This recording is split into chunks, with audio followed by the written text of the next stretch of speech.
saudara terkasih di dalam Tuhan, bagaimana kabarnya? Selamat bertemu kembali di ibadah online Gereja Kristus Jawaban. Persiapkan hati saudara untuk menerima yang terbaik pada hari ini. Mau dapat informasi terupdate dari Gereja Kristus Jawaban? Yuk follow aplikasinya di Play Store dengan mengetik GKJ Family.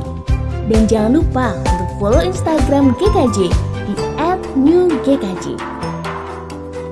Gereja secara operasional harus tetap berjalan sekalipun di masa yang sulit ini. Bagi saudara yang rindu memberikan kolekte, dapat mentransfer ke nomor rekening berikut.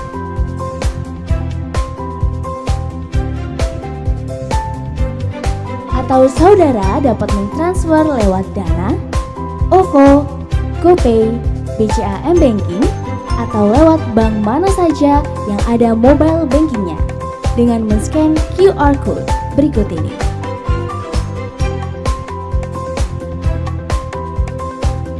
Bagi saudara yang ingin memberikan persembahan untuk kas sosial, dapat ditransfer ke nomor rekening berikut.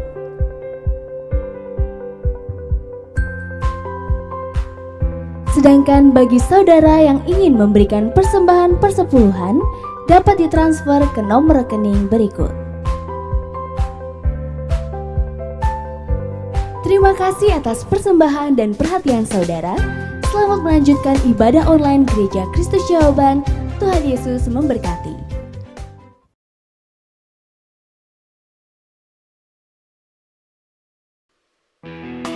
Shalom, Yesus telah naik ke surga. Siapkan tempat buat kita semua yang yakin dan percaya. Mari bangkit berdiri, kita meninggikan Dia sebab Dia Raja yang besar. Haleluya. Allahku, Rajaku, angkatku dan bebaskanku, berkuasa selamanya, ku percaya padanya, Dialah Tuhan, datang dari surga, selamatkan kita, umat manusia, bangkit, hidup, berkuasa selamanya. Dia buka jalan bagi umat manusia. Haleluya. Dia berkuasa. Yang yakin Dia berkuasa, serukan yeay. Allahku, Rajaku, angkatku dan bebaskanku, berkuasa selamanya, ku percaya padanya, Dialah Tuhan, datang dari surga, selamatkan kita, umat manusia. Bangkit, hidup, berkuasa selamanya, Dia buka jalan bagi umat manusia. Haleluya. Dia berkuasa. Yesus hidup, Dia bangkit, Dia naik ke surga, siapkan tempat bagiku. Yesus hidup, Dia bangkit, mautlah dipatahkan, kita jadi lebih dari pemenang. Ku bebas, bebas, bebas karena pengampunannya. Ku bebas, bebas, bebas karena kuasanya. Ku telah bebas, bebas, Dia tinggal di dalamku, oleh kuasa darahnya aku bebas. Yesus hidup, Dia bangkit, Dia naik ke surga, siapkan tempat bagiku. Yesus hidup, Dia bangkit, mautlah dipatahkan,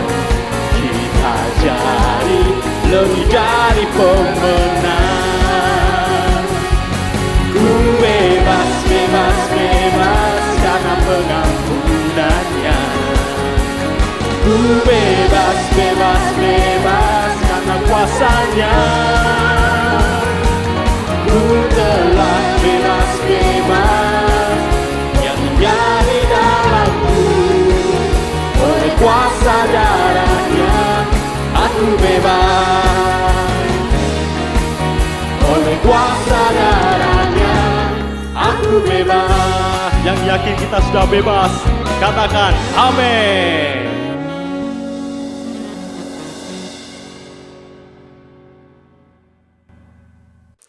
Mari Bapak Ibu Saudara sekalian, sebelum kita mendengarkan firman Tuhan, mari kita berdoa terlebih dahulu.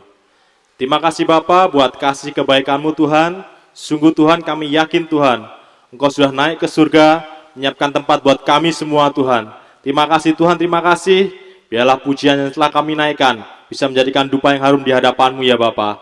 Sebentar kami akan menyiapkan hati kami Tuhan untuk menerima kebenaran firman-Mu. Biarlah Tuhan, biarlah setiap firman yang disampaikan oleh Bapak Gembala, semuanya itu boleh mendatangkan berkat buat hidup kami. Kami boleh Tuhan semakin bertumbuh di hadapan-Mu Tuhan. Terima kasih Tuhan, terima kasih.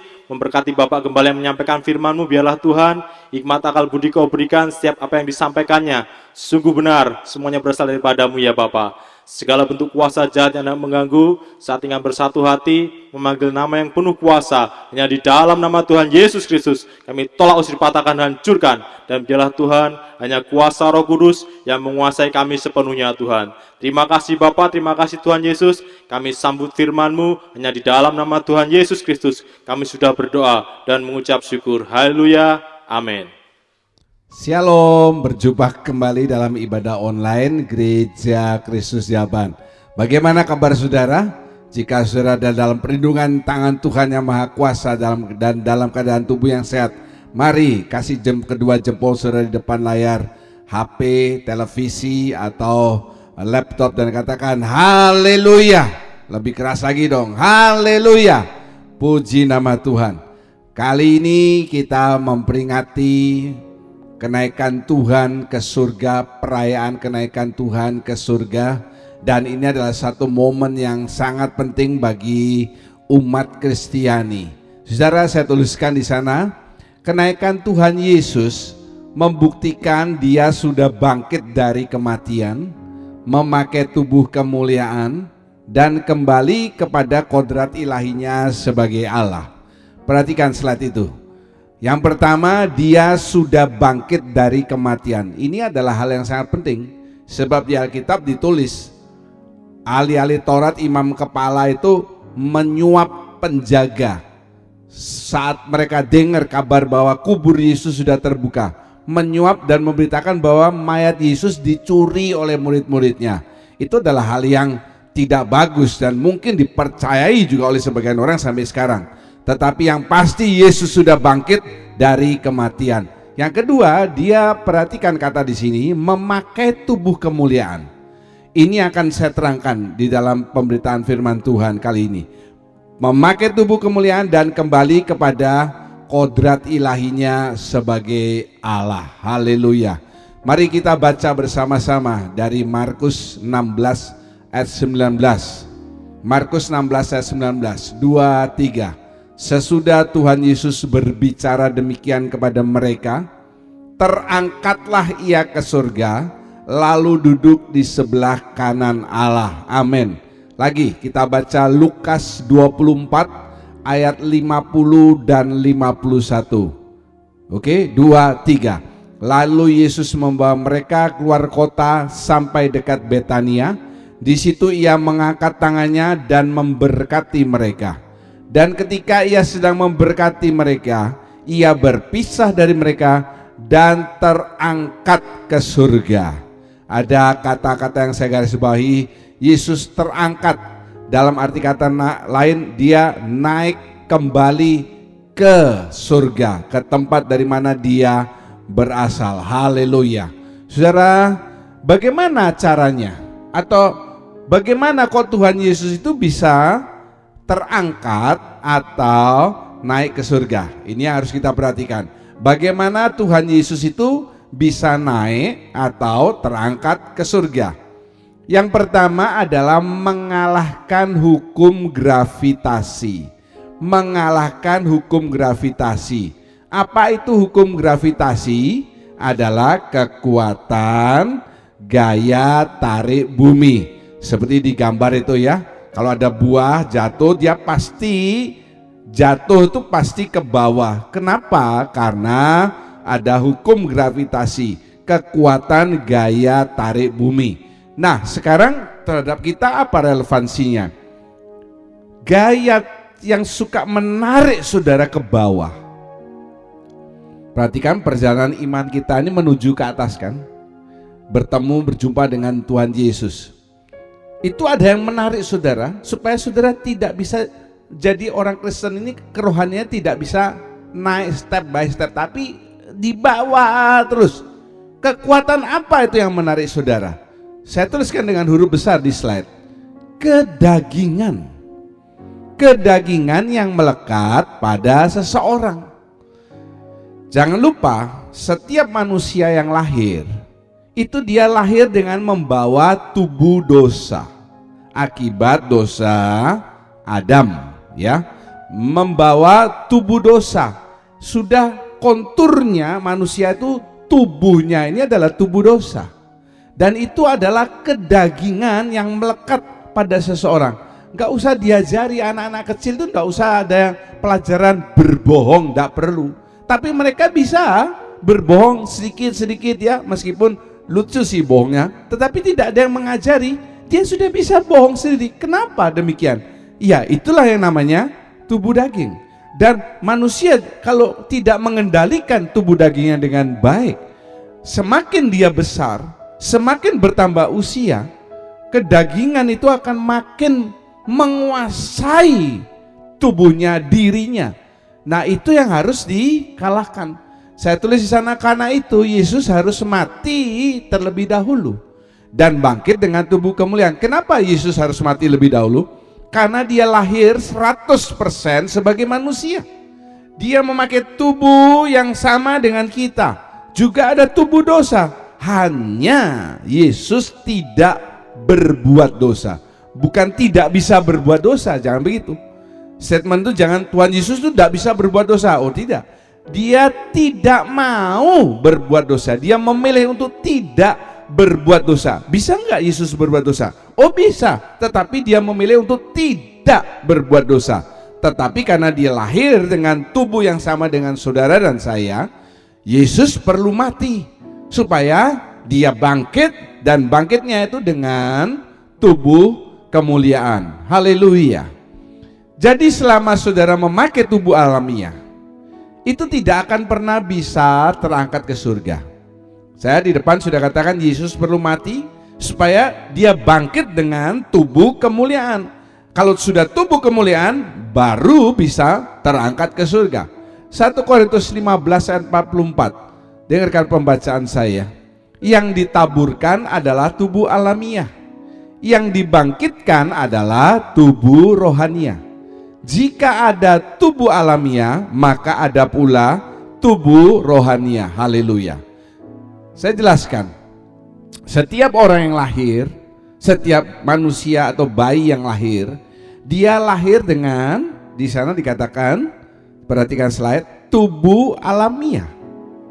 Tetapi lihat huruf merah itu, kalau ada tubuh alamiah, ada tubuh rohania. Nah, inilah orang kalau sudah mati di dalam Tuhan. Dalam arti kata lain, dia dikatakan tidur, bukan meninggal tetapi tidur. Nanti akan dibangunkan, dibangkitkan. Dan pada saat seseorang yang sudah mati itu bangkit, dia tidak lagi memakai tubuh alamiah atau tubuh daging ini, ya. Dia tidak lagi bangkit dengan tubuh yang ada kedagingan atau tubuh alamiah, tetapi dengan istilahnya di Alkitab dikatakan tubuh rohania. Tubuh rohania inilah yang saya katakan dengan tubuh kemuliaan. Coba lihat slide sebelumnya. Nah ini dia. Yesus harus mati lebih dahulu dan bangkit dengan tubuh kemuliaan. Tubuh kemuliaan inilah yang maksudnya sama dengan tubuh rohania. Jadi kalau saudara meninggal dan lain sebagainya, ya, dengan cara apapun, saudara tidak perlu khawatir. Yang perlu saudara khawatirkan, setelah meninggal ini lalu saudara bangkit untuk mendapatkan pahala atau bangkit untuk dihukum. Itu tergantung saudara. Kalau orang yang bangkit untuk mendapat pahala, maka dikatakan dia akan bangkit dengan tubuh rohania. Haleluya, puji nama Tuhan. Dan itu juga akan terjadi pada saat rapture. atau pengangkatan kepada jemaat sulung. Itu yang akan terjadi pada saat rapture atau pengangkatan kepada jemaat sulung. Saya bacakan buat saudara 1 Korintus 15 ayat 50-3. Perhatikan slide. Saudara-saudara, inilah yang hendak kukatakan kepadamu, yaitu bahwa daging dan darah tidak mendapat bagian dalam kerajaan Allah, dan bahwa yang binasa tidak mendapat bagian dalam apa yang tidak binasa. Sesungguhnya aku menyatakan kepadamu suatu rahasia. Kita tidak akan mati semuanya, tetapi kita semuanya akan diubah dalam sekejap mata pada waktu bunyi nafiri yang terakhir. Sebab nafiri akan berbunyi dan orang-orang mati akan dibangkitkan dalam keadaan yang tidak dapat binasa, dan kita semua akan diubah. Karena yang dapat binasa ini harus mengenakan yang tidak dapat binasa, dan yang dapat mati ini harus mengenakan yang tidak dapat mati. Amin. Coba saudara lihat ke slide ini, saya akan terangkan. Ayat 50. Daging dan darah tidak mendapat bagian dalam kerajaan Allah, bahwa yang binasa tidak mendapat bagian dalam apa yang tidak binasa. Apa yang tidak binasa itu apa? Kerajaan Allah, ya. Terus bahwa yang binasa tidak mendapat bagian. Apa yang binasa? Tubuh kita. Tadi saya sudah katakan, setiap manusia yang lahir itu lahir dengan membawa tubuh dosa akibat dosa daripada Adam. Sedangkan firman Tuhan mengatakan upah dosa adalah maut atau binasa. Upah dosa itu binasa. Binasa itu dihukum kekal selama-lamanya di dalam api neraka. Itu yang dikatakan bahwa yang binasa, yang bisa binasa, tubuh kita ini yang dapat binasa, itu tidak bisa mendapat bagian dalam kerajaan Allah. Karena itu saudara perlu meninggal lalu nanti bangkit dengan tubuh rohania atau tubuh kemuliaan. Tapi perhatikan ayat yang ke-51. Kita tidak akan mati semuanya, tetapi kita semua akan diubah. Maksudnya demikian, nanti pada saat Yesus datang kedua kalinya, ya, tidak harus semua orang itu harus mati, meninggal lebih dahulu.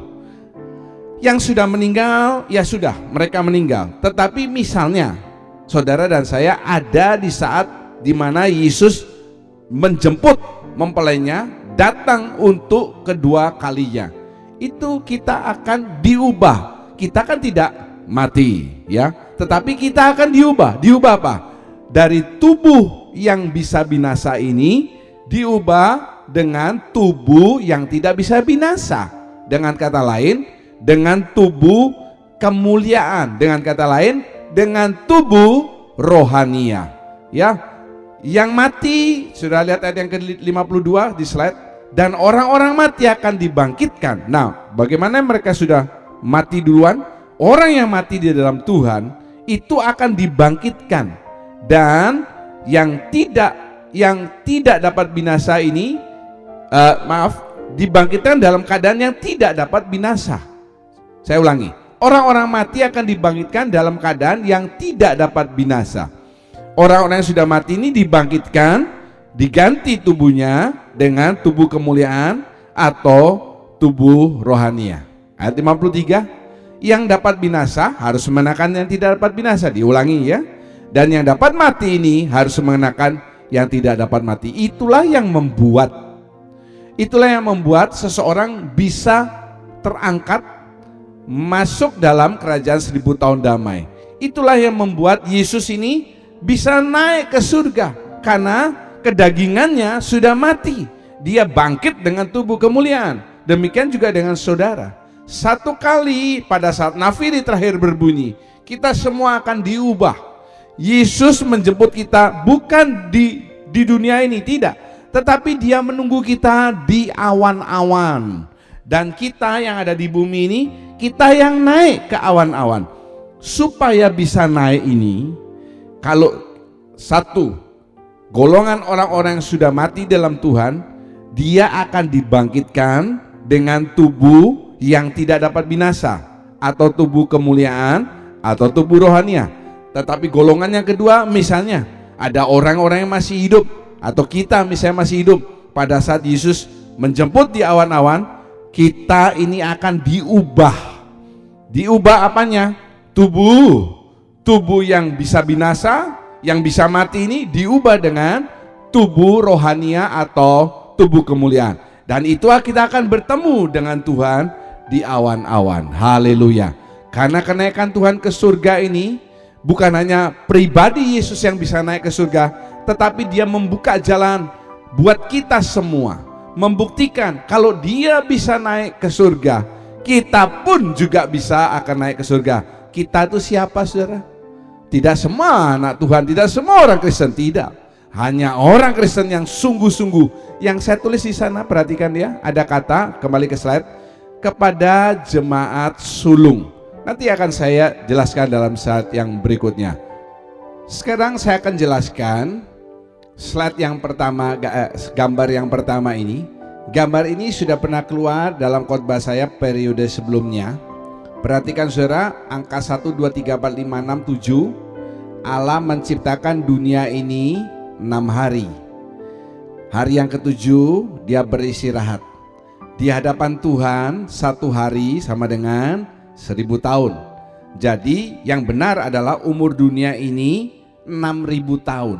Kalau ada yang mengatakan jutaan tahun dan lain sebagainya, saudara perlu membaca artikel-artikel atau terbitan-terbitan buku-buku yang sudah terbaru dikeluarkan, bahwa yang benar itu, yang omongan juta-jutaan tahun itu semuanya salah, saudara. Ya, saya sendiri meyakini bahwa umur dunia ini 6000 tahun sampai sekarang.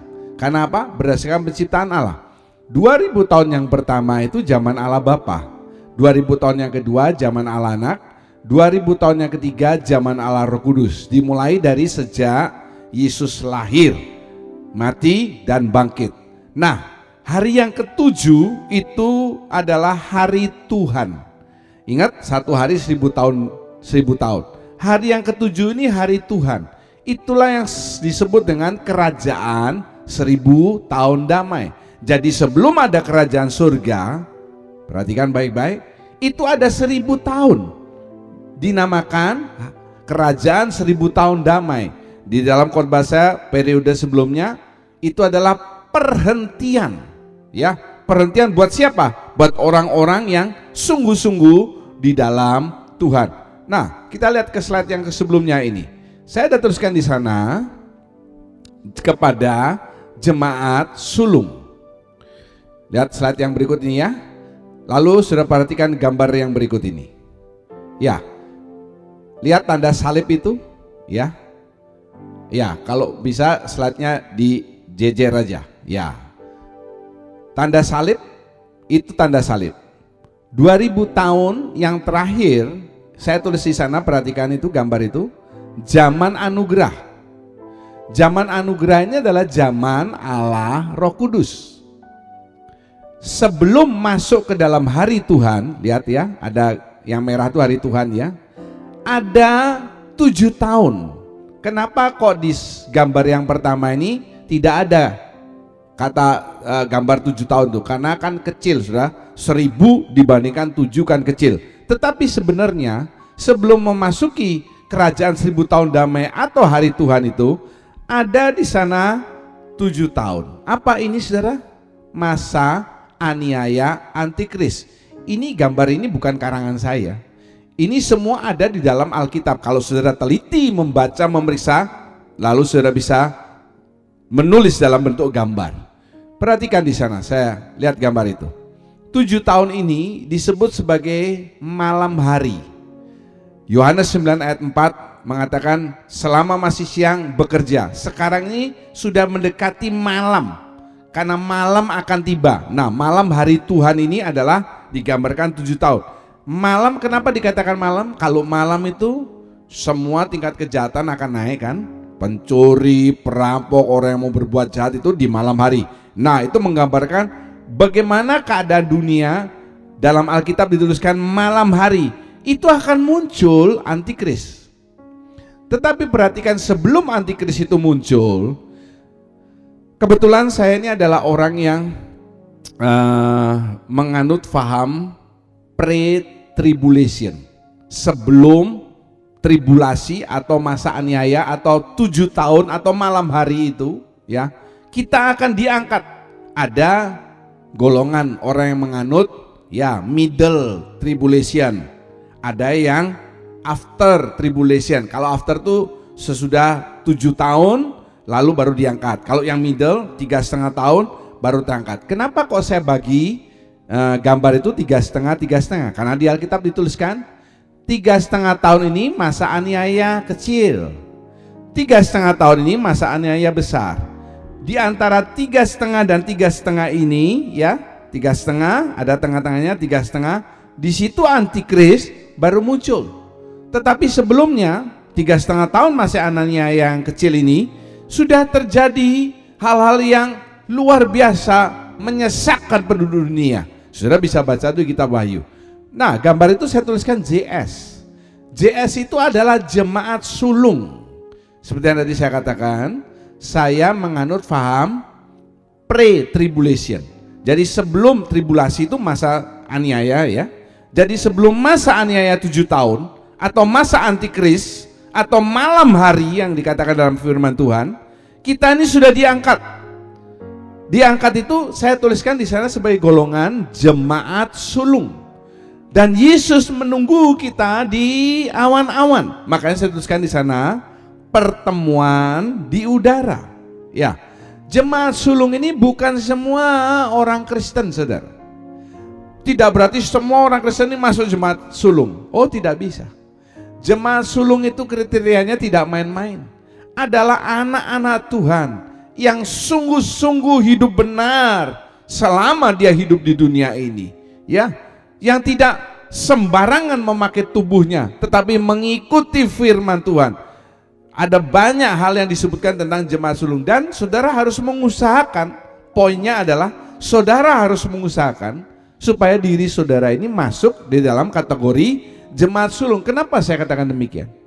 Sebab kalau saudara tertinggal pada saat JS itu jemaat sulung, ya, saudara akan mengalami 3,5 tahun. Yang pertama masa aniaya kecil, di Alkitab dikatakan masa aniaya yang awal mula, tetapi itu sudah luar biasa, di mana orang-orang akan tidak sanggup untuk tidak mengikuti antikristus. Dan setelah lewat 3,5 tahun, saya tuliskan di sana AK itu antikris. Antikris akan datang. Dia akan bertahta di mana, saudara? Di bait suci Allah. Antikris akan mendirikan tahtanya. Alkitab mengatakan di mana? Di bait suci Allah.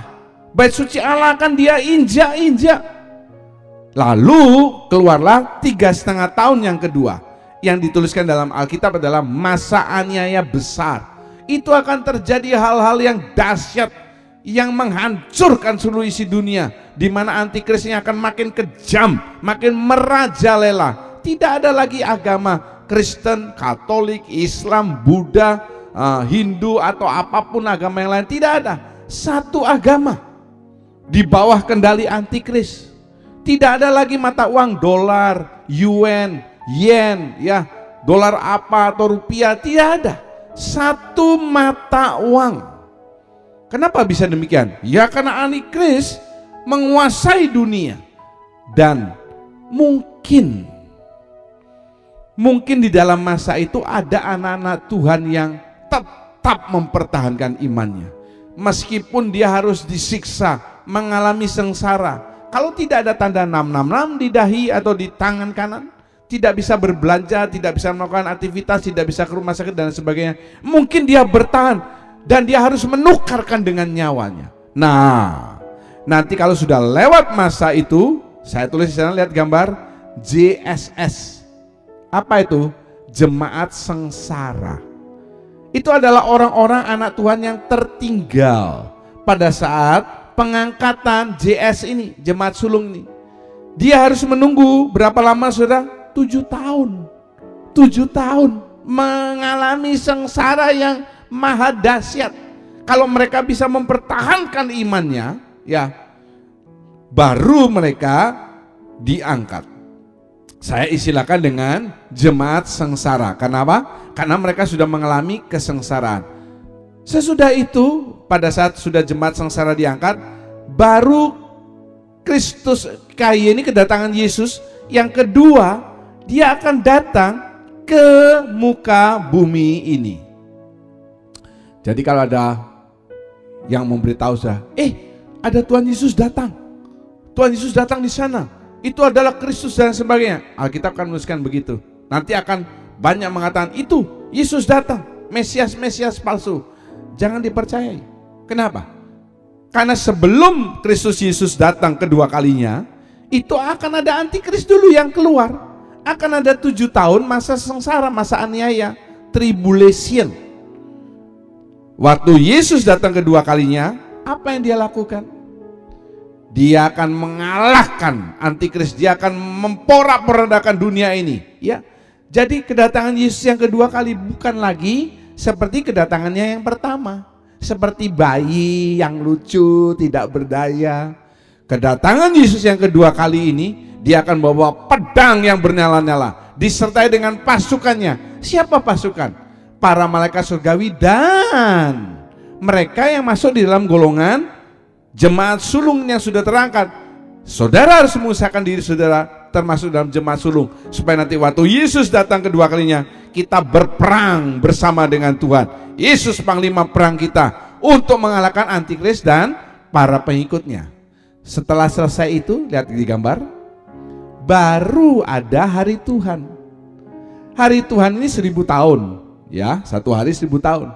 Hari yang ke-7, hari perhentian. Saya katakan di sana kerajaan 1000 tahun damai. Saudara harus berusaha masuk di dalam hari perhentian kerajaan 1000 tahun damai sebagai orang yang memerintah bersama dengan Kristus, bukan sebagai orang yang diperintah di sana. Loh Pak, nanti kerajaan 1000 tahun itu seperti apa? Sama seperti dunia ini, ya. Sama seperti dunia ini, tapi mungkin sudah mengalami perubahan peta. Karena di dalam masa aniaya itu akan terjadi hal-hal yang luar biasa yang akan merubah peta dunia. Ya, di dunia ini kita akan memerintah. Jangan jadi orang yang diperintah, tetapi memerintah bersama dengan Kristus. Kenapa saudara? Karena saudara yang pertama, saudara tidak lagi memakai tubuh ini, tubuh alamiah, tubuh dosa, tapi sudah diganti dengan tubuh kemuliaan. Yang kedua, tubuh kemuliaan berarti saudara ini immortal, tidak bisa mati, ya, tidak dibatasi oleh ruang dan waktu. Jadi luar biasa indah keadaan saudara-saudara yang bisa masuk kerajaan 1000 tahun damai sebagai orang yang memerintah. Tidak dibatasi ruang, tidak dibatasi waktu, bisa ada di mana saja. Seperti Yesus sudah dia bangkit dari kematian, dia bisa ada di sini, bisa ada di sini, bisa ada di sini. Bisa menembus murid-murid yang berkumpul dalam ruangan yang tertutup. Yesus bisa tiba-tiba ada. Itulah luar biasanya kalau kita masuk di dalam kerajaan 1000 tahun damai sebagai orang yang memerintah bersama dengan Kristus. Nah, sesudah berakhir masa 1000 tahun damai itu, baru kalau sudah baca di dalam Wahyu 20 ayat 7-16 dituliskan tahta putih. Itu pengadilan untuk menentukan orang ini ke surga atau orang ini masuk ke neraka. Kalau sudah lihat gambar yang pertama itu, lihat ya, sesudah lewat hari yang ke-7 atau 1000 tahun yang damai itu, hari perhentian, tahun perhentian, 1000 tahun perhentian, ya, baru ada kerajaan surga. Seringkali banyak orang selalu mengatakan langsung masuk surga, langsung masuk surga. Jangan lupa itu ada 1000 tahun. 1000 tahun, ya, jangan dilewati 1000 tahun damai.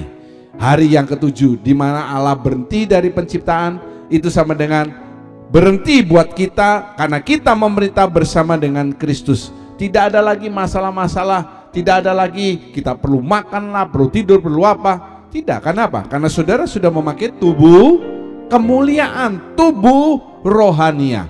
Puji nama Tuhan.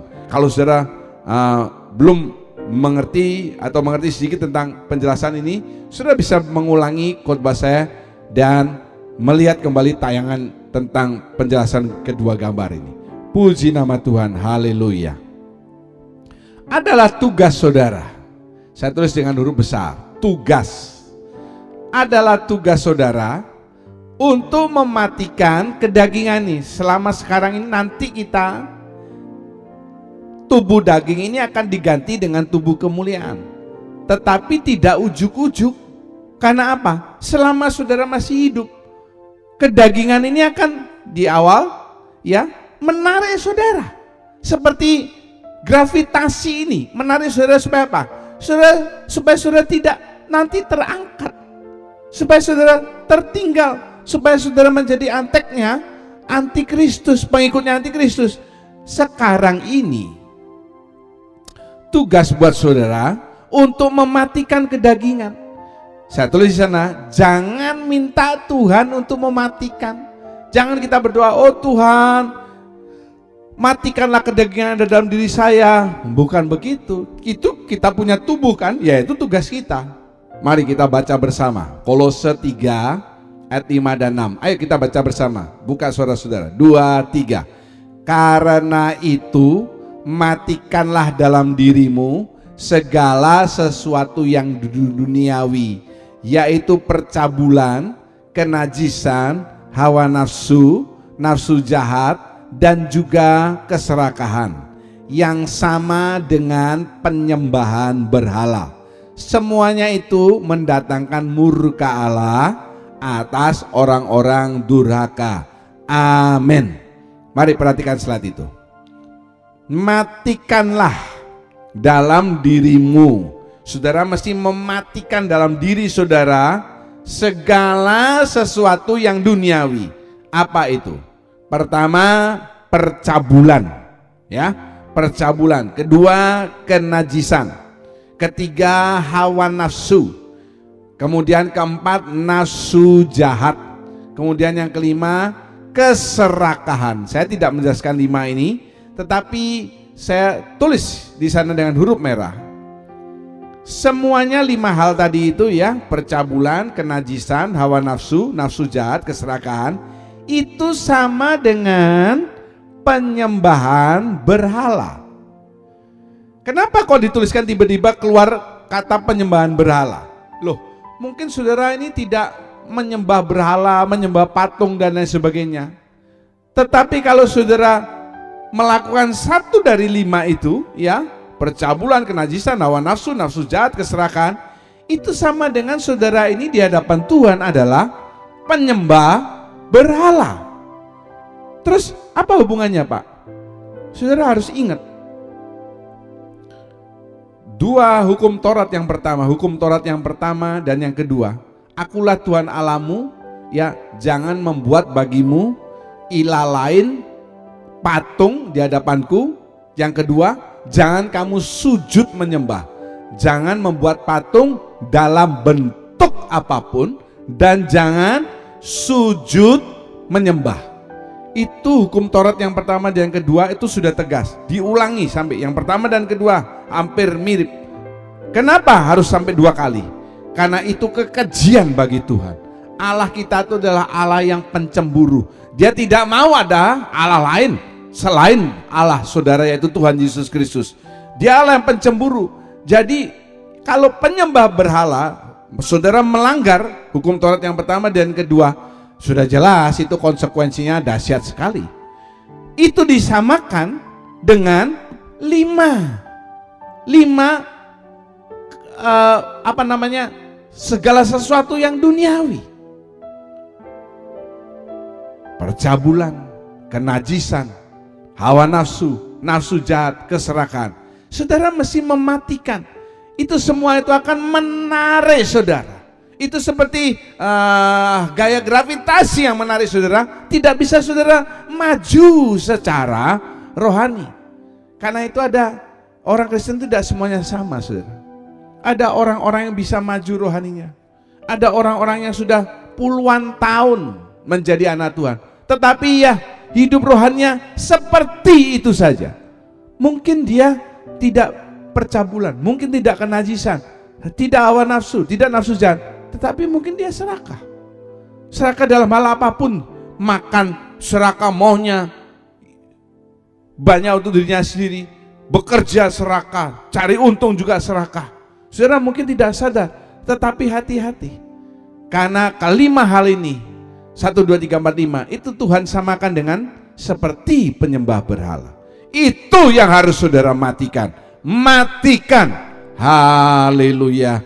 Puji nama Tuhan. Sekarang bagian yang kedua, bagaimana Tuhan Yesus bisa terangkat naik ke surga. Ada kuasa yang mengangkat. Bagaimana Tuhan Yesus bisa naik ke surga, itu juga disamakan bagaimana saudara nanti bisa terangkat. Yang pertama, mematikan kedagingan, mengalahkan gaya gravitasi bumi. Yang kedua, ada kuasa yang mengangkat. Saya tulis di sana, tentunya kuasa atau power itu harus lebih besar dari saudara supaya bisa terangkat. Benar kan? 1 Yohanes 4 ayat yang keempat. Pembacaan berikut ini perhatikan. Kamu berasal dari Allah anak-anakku, dan kamu telah mengalahkan nabi-nabi palsu itu. Sebab roh yang ada di dalam kamu lebih besar daripada roh yang ada di dalam dunia.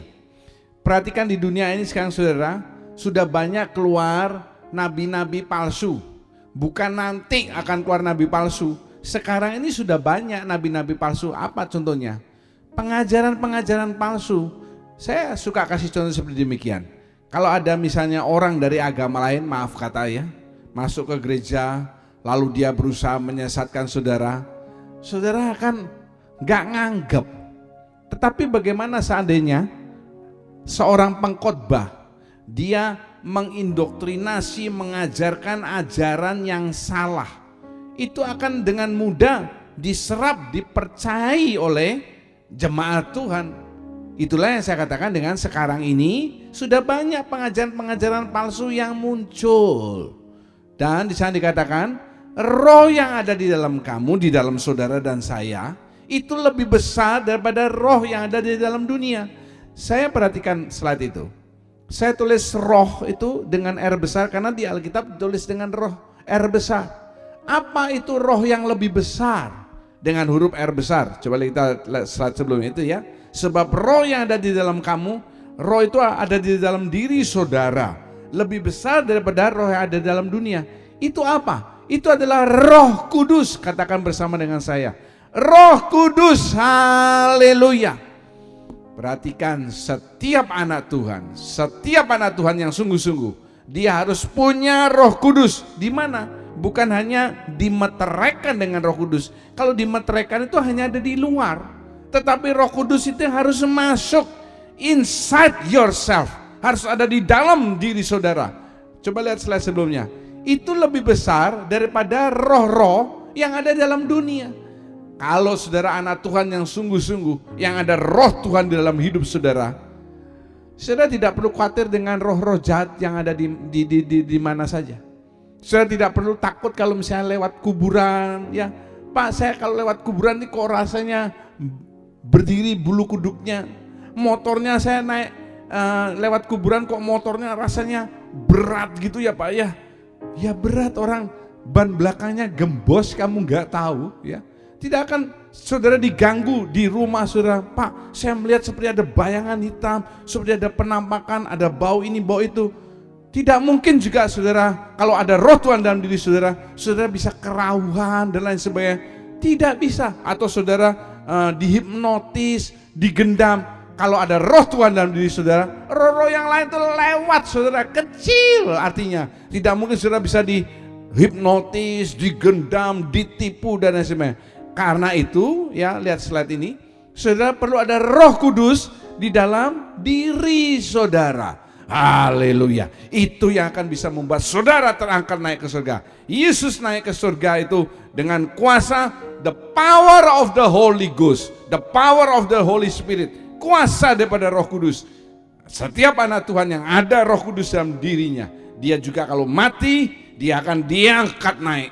Kalau kita belum mati waktu Yesus datang, kita akan diubahkan tubuh dengan tubuh kemuliaan dan akan diangkat naik berjumpa dengan Yesus kekasih kita di awan-awan. Haleluya, puji nama Tuhan. Kali ini saya tidak akan nyanyi-nyanyi yang slow, tetapi saya ingin kita menyanyi satu lagu lama yang membangkitkan semangat saudara. Haleluya. Haleluya. Ayo saudara, sekarang bangkit dari tempat duduk saudara. Bangkit, berdiri. Ayo kita tepuk tangan, pujikan ini dengan semangat. Haleluya. Musik. Ada pertemuan di udara, pertemuan yang manis. Saya rindu bertemu di sana, jauh di udara. Nyanyian yang terdengar dan belum pernah didengar adalah kegirangan. Dan anak Allah yang pimpin kita pertemuan di udara. Tepuk tangan saudara. Ada pertemuan di udara, pertemuan yang manis. Saya rindu bertemu di sana, jauh di udara. Haleluya. Nyanyian yang terdengar dan belum pernah didengar adalah kegirangan. Dan anak Allah yang pimpin kita pertemuan di udara. Ayo lebih semangat. Haleluya. Ada pertemuan di udara. Saya rindu bertemu di sana, jauh di udara. Nyanyian yang terdengar dan belum pernah didengar adalah kegirangan. Dan anak Allah yang pimpin kita pertemuan di udara. Dan anak Allah yang pimpin kita pertemuan di udara. Haleluya. Mari kita tundukkan kepala. Terima kasih Bapa atas penyertaan-Mu dalam hidup kami sepanjang hari ini, minggu ini, bulan ini. Selalu ada sukacita dalam hidup kami karena Engkau bersama dengan kami. Kami sudah mendengarkan firman Tuhan pada kesempatan kali ini. Biarlah itu memacu semangat kami untuk hidup makin benar di hadapan Tuhan. Supaya kalau saatnya itu tiba, bunyi sangkakala yang terakhir ditiupkan, kami akan diangkat sebagai jemaat sulung. Kami tidak mengalami masa aniaya antikris. Kami tidak mengalami masa aniaya besar. Kami tidak mengalami malam hari yang akan terjadi di dunia ini. Tetapi kami sudah berjumpa dengan Engkau di awan-awan. Terima kasih Bapa, terima kasih. Terima kasih Engkau sudah bangkit, Engkau sudah naik ke surga. Kembali kepada keilahian-Mu, kepada kemahakuasaan-Mu yang menjadi penolong di dalam setiap kehidupan kami. Haleluya. Mari kita kedangkan kedua tangan, angkat wajah saudara. Percayalah pada saat ini tingkap-tingkap surga terbuka. Bapa sedang memandang engkau dengan wajah kasih-Nya, mencurahkan berkat-berkat yang kau butuhkan untuk setiap aspek kehidupanmu. Terima kasih Tuhan memberkati kehidupan kami. Berikan kesehatan, kekuatan dari surga. Kami percaya tangan kasih-Mu selalu memelihara hidup kami. Berkati persembahan-persembahan yang akan diberikan oleh anak-anak-Mu. Berkati mereka yang sudah terlibat dalam perekaman khotbah ini. Tuhan memberkati, membalas semua jerih lelah mereka. Terima kasih Bapa. Berkat dari Bapa, Anak dan Roh Kudus. Berkat kebangkitan, berkat kenaikan Tuhan Yesus ke surga akan menyertai hidupmu mulai sekarang sampai Tuhan menjemput kembali kedua kalinya. Terima kasih. Segala puji syukur, hormat, kemuliaan dan kuasa kami tujukan kembalikan. Dalam nama Tuhan Yesus kami berdoa. Haleluya. Amin. Terima kasih atas perhatiannya. Saudara akan mengikuti ibadah-ibadah online kami di waktu yang akan datang. Haleluya. Terima kasih telah beribadah online bersama kami. Tetaplah menjaga kesehatan kita dan selamat memasuki minggu baru yang penuh berkat. Damai sejahtera dari Tuhan Yesus Kristus menyertai kita semua.